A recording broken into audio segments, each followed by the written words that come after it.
Okay guys, welcome back to my channel. Ya, kembali lagi di Gagahara Channel di part 2 khususnya di video khas VF23.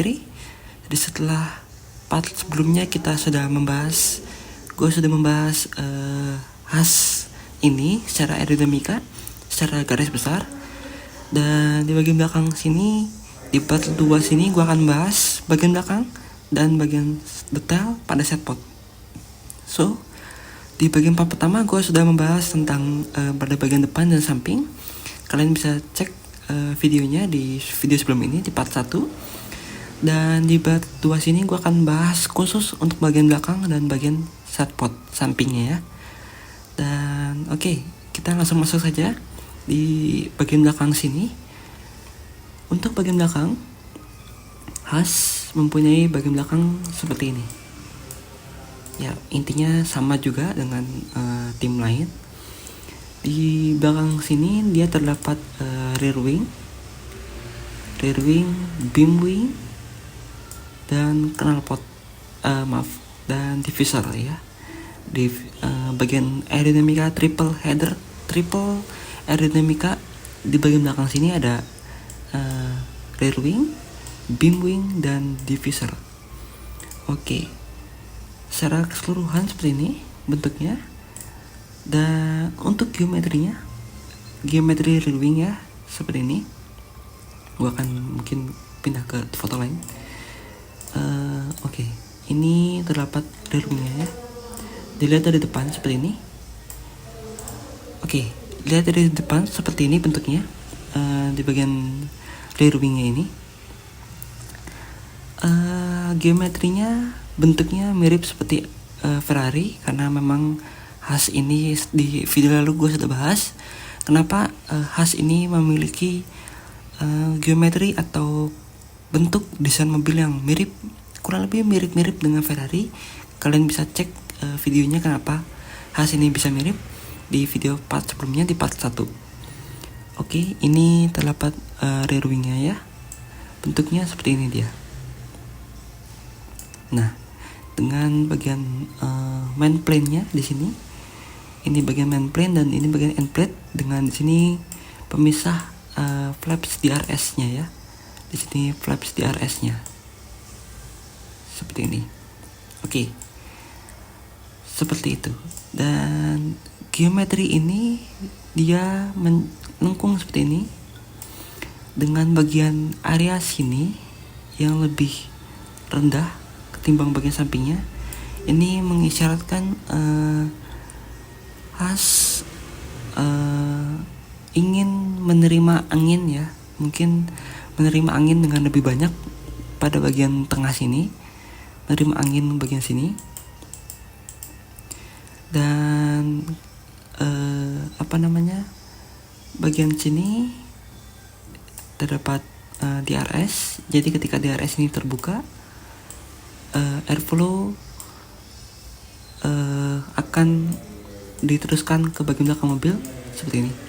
Kalau DRS tertutup, dia akan naik seperti ini, naik ke atas seperti itu, bergabung dengan beam wing seperti biasa, beam wing dan diffuser naik ke atas seperti ini. Di rear wing seperti ini digabung dengan beam wing dan digabung juga dengan diffuser naik ke atas, semua seperti ini. Seperti itu ya, pada memang aslinya seperti itu ya, pada umumnya seperti itu. Oke. Seperti itu kurang lebih pada bagian belakang. Kita masuk ke bagian samping ya, masuk ke bagian setpot detail. Gua akan bahas singkat nomor detail pada bagian sini. Let's go. Oke, semuanya, ini adalah bagian detail ya, part detail.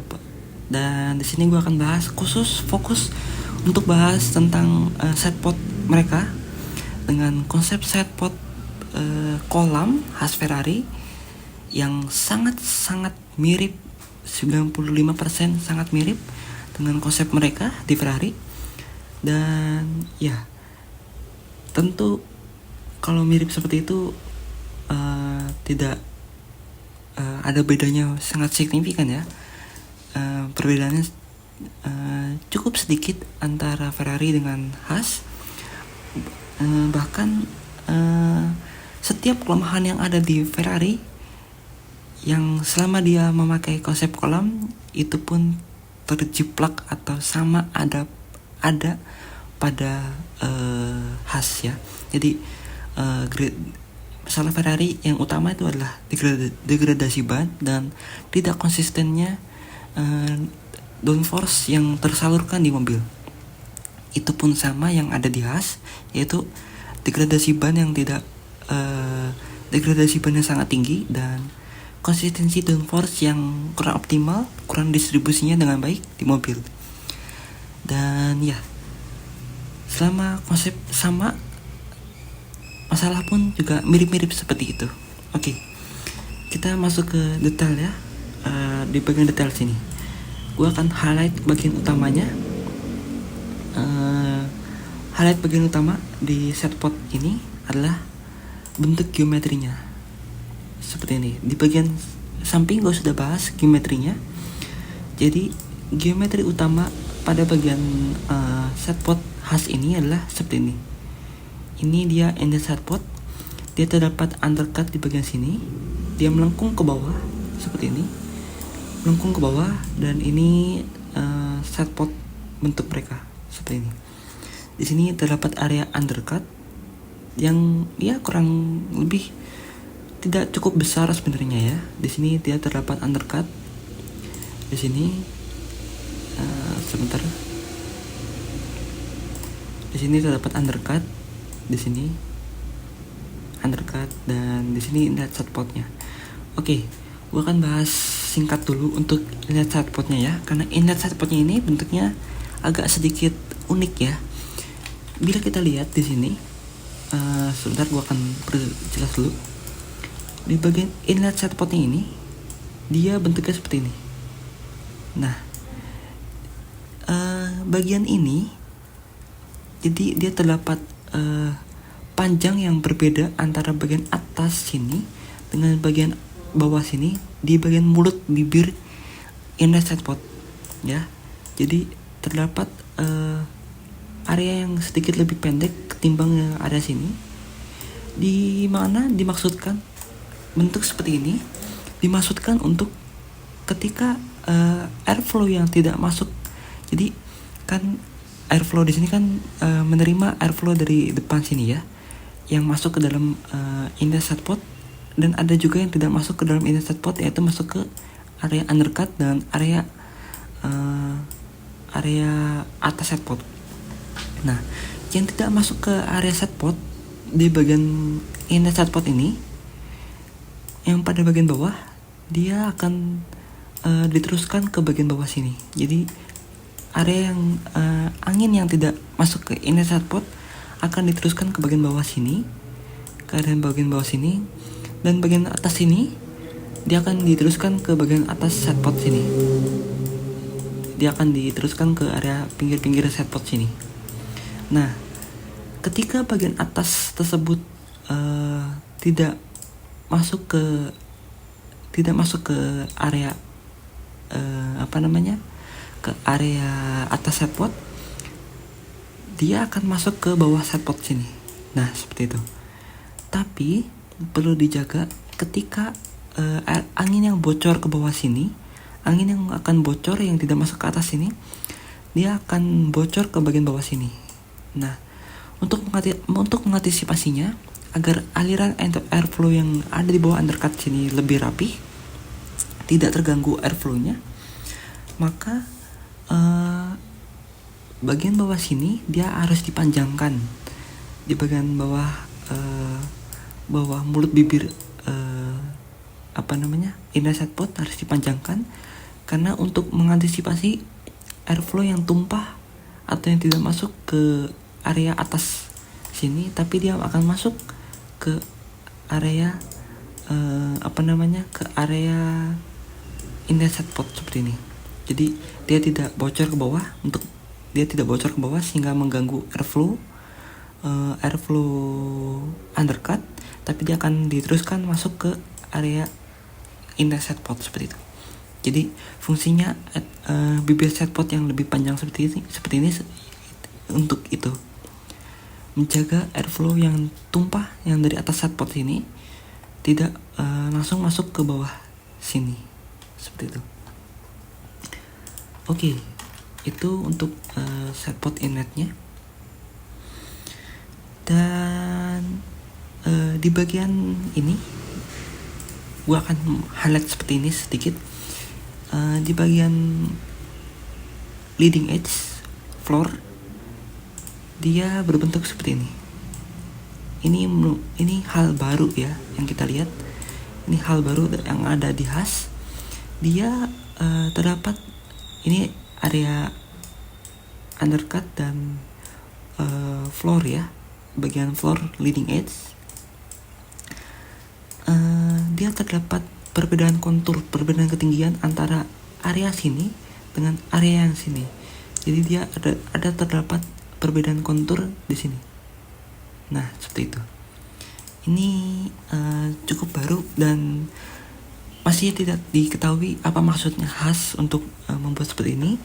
Tapi efek aerodinamika yang ada di sini dia cukup signifikan, yaitu airflow yang ada di sini dengan yang di sini.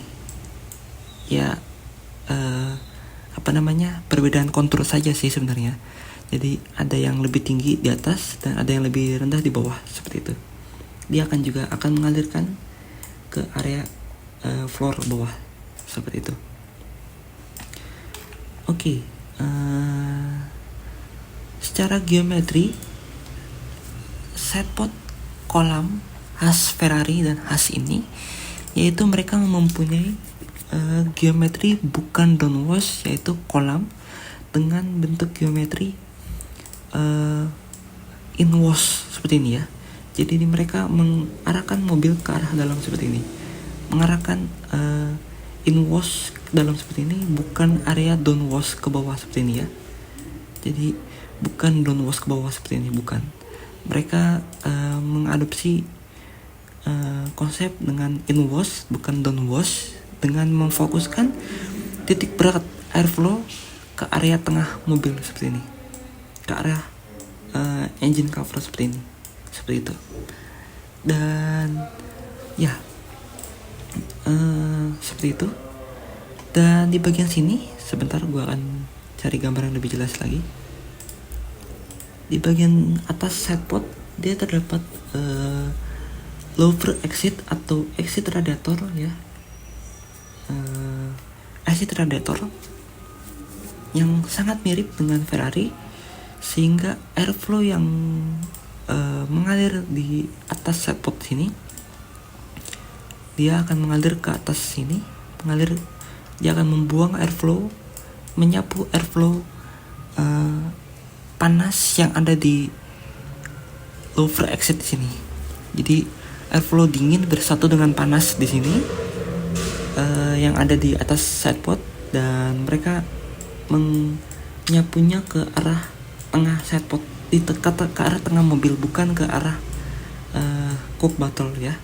Jadi di sini, nah seperti ini lebih jelasnya. Mereka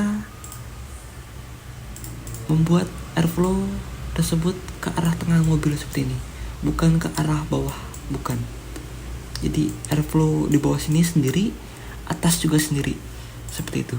Jadi tidak ada adanya konsisten. Kita tahu era ground effect sekarang yaitu konsistensi downforce pada bagian belakang, karena pada bagian belakang sini terdapat coke bottle dan diffuser, sehingga memerlukan area tekan ke arah diffuser yang cukup besar untuk meningkatkan area downforce di bagian belakang, seperti itu. Jadi lower exit tersebut, jadi model inwash setpot ini dia tidak menekan airflow yang ada di bagian coke bottle, namun mereka menyapunya ke arah bagian samping mobil sini, seperti itu, dengan bentuk konsep inwash ke dalam seperti ini. Nah seperti itu. Ini juga inwash ke dalam dengan membuka airflow yang semakin luas. Jadi ini dia melengkung ke dalam seperti ini ya, melengkung ke dalam seperti ini, seperti itu. Dengan area sini coke bottle yang cukup luas areanya untuk mendapatkan airflow, namun tidak menekan airflow namun tidak menekan diffuser tersebut, seperti itu ya. Oke, seperti itu. Oke, sekian dari video gua mengenai aerodinamika secara utama dari Haas VF23 ini. Bagaimana? Menarik, bukan? Atau ya mirip, ya pasti mirip-mirip dengan Ferrari, dengan model konsep mereka yang sangat-sangat persis dengan Ferrari. So, sekian dari video gua kali ini. Dan untuk video detail spek B dari setpot Haas model terbaru, gue akan bahas di video selanjutnya, di video tersendiri. So, sekian dari video gue kali ini. Jangan lupa like, subscribe, dan share ke teman-teman kalian kalau gue di sini membuat sebuah airflow aerodinamika dari sebuah mobil. So, thank you guys sudah menonton, and see you on the next video. Bye bye.